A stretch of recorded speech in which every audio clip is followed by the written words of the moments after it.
ಸ್ವಾಗತ ಸ್ವಾಗತ ಸುಸ್ವಾಗತ.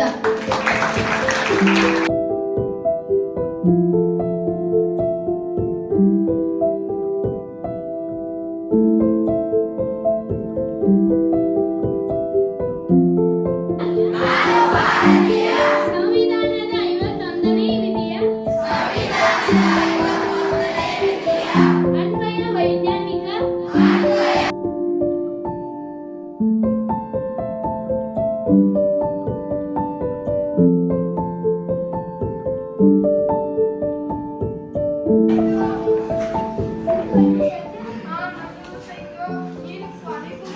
ಇಷ್ಟೆಲ್ಲ ಪೋಷಕಾಂಶಗಳ ಬಗ್ಗೆ ತಿಳ್ಕೊಂಡ್ರೆ ಇನ್ನಾದರೂ ಪಾನಿಪುರಿ ಕುರ್ಕುರಿ ಅನ್ನೋದು ತಿನ್ನೋದು ಬಿಟ್ಟು ಸಮತೋಲನ ಆಹಾರವನ್ನು ಸೇವಿಸ್ರಿ ಅಂತ ಹೇಳುತ್ತೆ.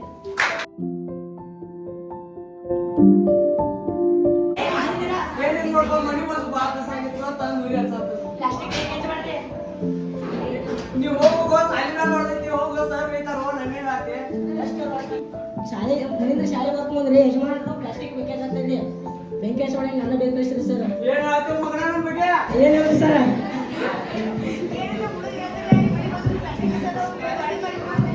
ಏನೇನು ನೋಡ್ಬೇಕು ಮನೆ ಬಂದು ಭಾಳ ವಸ್ತುಗಳು ಮಾಡ್ಯಾರ. ಹಿಂಗೂ ಮಾಡ್ಬೋದ್ರಿ. ಹಿಂಗ್ ಮಾಡ್ಬೋದು. ನಾವು ಪ್ಲಾಸ್ಟಿಕ್ ಅನ್ನು ಬಳಸುವುದಿಲ್ಲ. ಧನ್ಯವಾದಗಳು.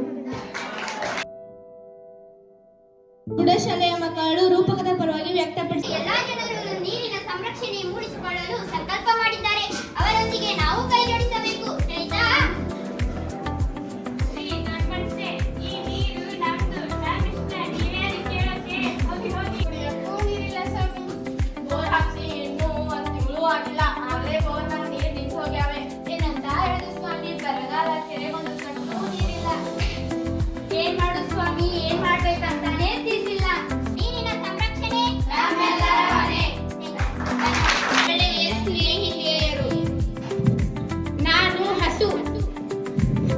ಹಸು ವೈದ್ಯೆ. ನಾನು ಪ್ಲಾಸ್ಟಿಕ್ ಬೂತ್. ನಾನು ಜಲದೇವತೆ. ನಾನು ಇಸ್ಕಿತ್ನ ನಿರೂಪಕ. ನಾನು ಭಾಷಣಗಾರ. ನೋಡಿ, ಈಗ ಈ ಗಂಗಾ ಮಾತನ್ನ ಆವರಿಸ್ಕೊಂಡಿನಿ. ಮುಂದೆ ಇಡೀ ಜಗತ್ತನ್ನೇ ಈ ಜಗತ್ತಿನ ನೋಡಿ ನಾನೇ ಇವತ್ತು ತರಕಾರಿ ಕೊಳ್ಳೋದಕ್ಕೂ ನಾನೇ ಬೇಕು, ದಿನಸಿ ಕೊಳ್ಳೋದಕ್ಕೂ ನಾನೇ ಬೇಕು. ಇವತ್ತು ನೋಡಿ ನನ್ನ ಪ್ಲಾಸ್ಟಿಕ್ ಅಯ್ಯೋ ನನ್ನ ಹಸು, ಬೇಗ ಡಾಕ್ಟರ್ನ ಕರ್ಕೊಂಬರ ಹೋಗು. ಅಯ್ಯೋ ನನ್ನ ಹಸು, ಅಯ್ಯೋ ನನ್ನ ಹಸು, ನನ್ನ ಹಸು ಕೈಲೇ ಆಯ್ತು. ಅಯ್ಯೋ ನನ್ನ ಹಸು, ಅಯ್ಯೋ. ನೋಡಿ ಇವತ್ತು ಈಗ ಈ ಹಸುನ ಸಾಯಿಸಿದ್ದೀನಿ, ಪ್ಲಾಸ್ಟಿಕ್ಕಿನ ಈ ಹಸುನ ಸಾಯಿಸಿದ್ದೀನಿ. ಮುಂದೆ ನಿಮ್ಮ ಮನೆಯಲ್ಲಿ ಇದ್ದಾವೆ ಹಸುಗಳು, ನಿಮ್ಮೆಲ್ಲರ ಪ್ರಾಣಿಯನ್ನು ತಗೊಂಡು ಹೋಗ್ತೀನಿ.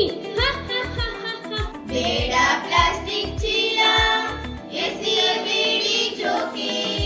ಬೇಡ ಪ್ಲಾಸ್ಟಿಕ್ ಚೀಲ, ಮಾಡಿ ಮರುಬಳಕೆ. ಸಕಲ ಜೀವಿಗಳಿಗಿಂದು ಆಮ್ಲಜನಕ